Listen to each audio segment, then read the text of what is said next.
Well, good morning, y'all. Seeing as it is middle of the summer, we wanted to give you a quick garden tour for 2023 to show you what's going on because it is poppin' and the best summer garden we've ever had. So to start off with, we really wanted to put some stuff directly into the ground this year. So what we did with our tractor is we came out and we tilled up this like strip of area basically, and then we put in some compost and some manure, especially goat manure. And then we put in the drip tape irrigation. If you guys need any of that, I'll put the links below because it can be hard to find sometimes. And in here, we wanted to put a huge variety of stuff. So to start off with, we have sunflowers galore. There are sunflowers everywhere in our garden, and mainly because they're just really good for the garden. They provide shade, they provide nutrients and all sorts of stuff, and they look really cool. And to start off with, I'm definitely not gonna remember the exact names of all of these things, but I'll put them below because I'll have to find out from the wife. But we definitely have a bunch of beans over here. The goal was to climb the trellis and to kind of create this cool effect, but come to find out the beans that we have don't do that. So we just have these sweet trellises, but we did get a grapevine put in that's hopefully gonna do that as well. It's still growing. It does have a fungi issue. We've been using some fungicide on it, so hopefully it recovers and starts growing again. But we also have a bunch of other stuff in here. I can't remember what it is, but I'll put it below. That's growing everywhere throughout here, in addition to the sunflowers. And then in the other section, in the east section in the ground, the farther away section, we have all of our squash, which is mainly zucchini, more sunflower surprise, as well as a bunch of watermelons. These things have taken off this year. We are super excited because we probably have about 7 to 8 good sized, like golf ball or bigger watermelons right now. And it's only the very start of July. And so outside of that, we'll start from the very front of our garden and then move backwards towards the back. So we have these garden boxes up front. I liked the idea of these garden boxes, and one of them is held up well, but the other one, it just ripped apart, as you can tell, unfortunately. So thankfully everything is germinated and sprouted, so we don't need to keep it closed and locked up for the moisture and the heat. Inside of them, we primarily have lettuces. So a ton of lettuce. They took a while to sprout, to be honest, but then they took off and they are going like crazy. So we're gonna have our own lettuce and salads here in just a bit. And I wanna say we planted some other stuff in there like carrots and whatnot, but I don't think that they have come out yet. So we'll see. And then next to those nice garden boxes, we have some sweet potatoes. We just pulled basically eyes off of some sweet potatoes that had grown for a while. Then after that, we let them like sit in a glass of water for a while until the roots developed, and then we planted them. Behind that, we have these 2 smaller boxes that we have to build some more of, but in there we have a ton of stuff. Things have taken off.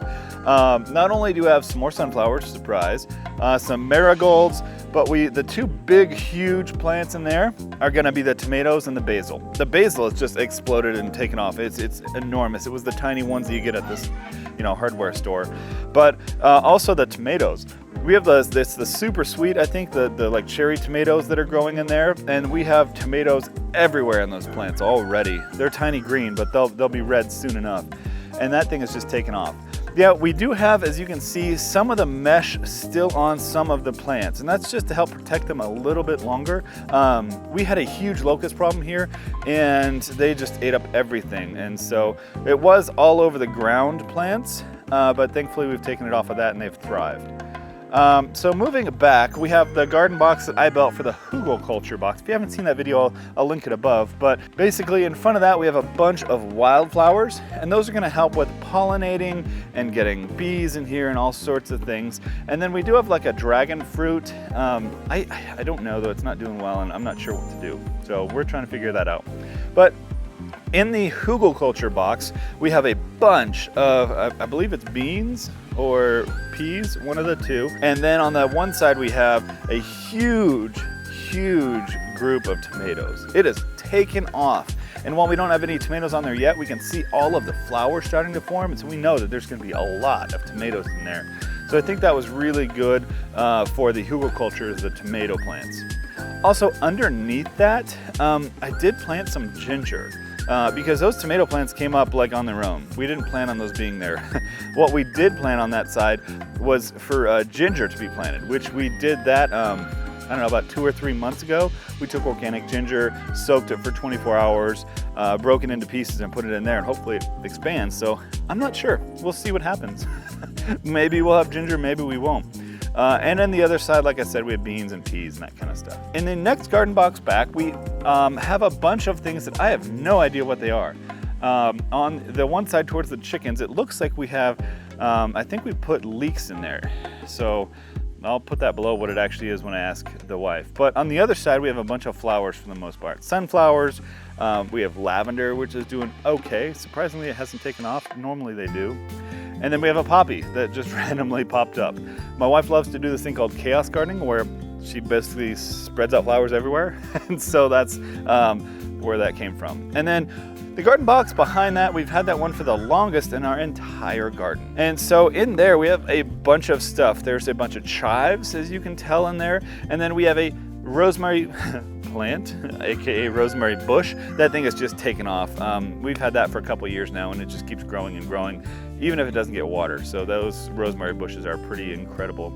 And then beside that, we have basically 2 olive trees or olive bushes right now. They should be fruiting, and I think they did, but I think the locusts ate them. Thankfully, the locusts didn't eat the leaves, but I think they ate the fruit, so unfortunately. And then next to that, in our second oldest garden box, we have a bunch of random stuff, including some sunflowers, beans, that kind of thing, which I don't know, I'll put below. And then also we have some roses that we transplanted from inside that I got Clarissa one of them, and I think her dad got her one of them for Mother's Day. Outside of that, that is our garden. We are super excited for it. We weren't sure how this was gonna turn out earlier this year because nothing was popping up for the longest time. Even though we put a ton of work, bought a ton of these garden boxes, spent a lot of money on it, and nothing popped up. And then within a few weeks, just everything exploded.